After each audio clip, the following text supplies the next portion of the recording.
this is your doctor speaking. As you know, you have just had a newborn son, Donald. We have recently discovered that your newborn child, Donald, has hemophilia. I'm going to give you a rundown on little information on hemophilia so you can be adequately prepared to take care of your child. Hemophilia is a deadly disease in which your blood just doesn't clot. This causes wounds to never stop bleeding without outside help. Platelets play a major role in blood clotting. When blood vessels are injured, clotting factors help platelets stick together to plug cuts and breaks on the vessels and stop bleeding. Hemophilia type A and B affect the platelet's ability to clot blood. Hemophilia is rarely acquired. Here is a picture displaying the response when a blood vessel is injured. When a blood vessel is injured, the first thing that happens is it constricts, or just gets smaller and thinner. Normally after this, clotting factors activate and platelets form a strong plug. Then a fibrin mesh forms and stops the bleeding altogether. In a hemophiliac, although, there just wouldn't be enough platelets to plug the injury. The fibrin mesh would just not form and the bleeding would not stop. There are many treatments for hemophilia, but the main treatment for hemophilia is called replacement therapy. Concentrates of clotting factor 8 for hemophilia A or clotting factor 9 for hemophilia B are slowly dripped or injected into a vein. These infusions help replace the clotting factor that is missing or low. Clotting factor concentrates can be made from human blood.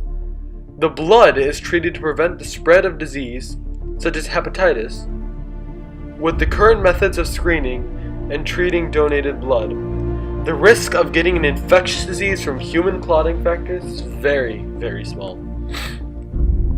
Without adequate treatment, however, many people with hemophilia die before they reach adulthood. Although, with proper treatment, life expectancy with people with hemophilia is about 10 years less than that of males without hemophilia, and children, like your son Donald, can look forward to living a happy and normal life.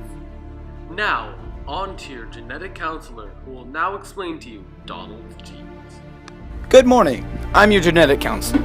I'm sorry to tell you that your son has hemophilia, but let me tell you more about the disorder to help you out. Hemophilia is a disorder that is considered a substitutional mutation. One part of the gene that is supposed to be a certain molecule, called a nucleotide, is different than what it should be, thus affecting how the protein is made and losing its function. Hemophilia is also considered a sex-linked disorder. That means a specific gene that makes the protein that clots blood is found on the X chromosome.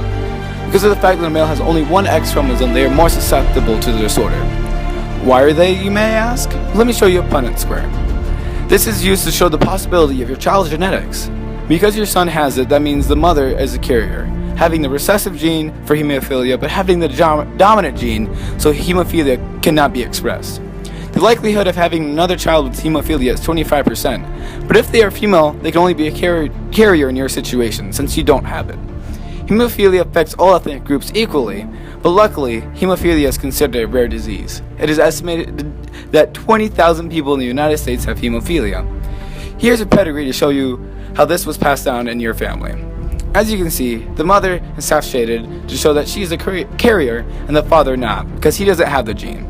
And your son is shaded all the way to show that he has it.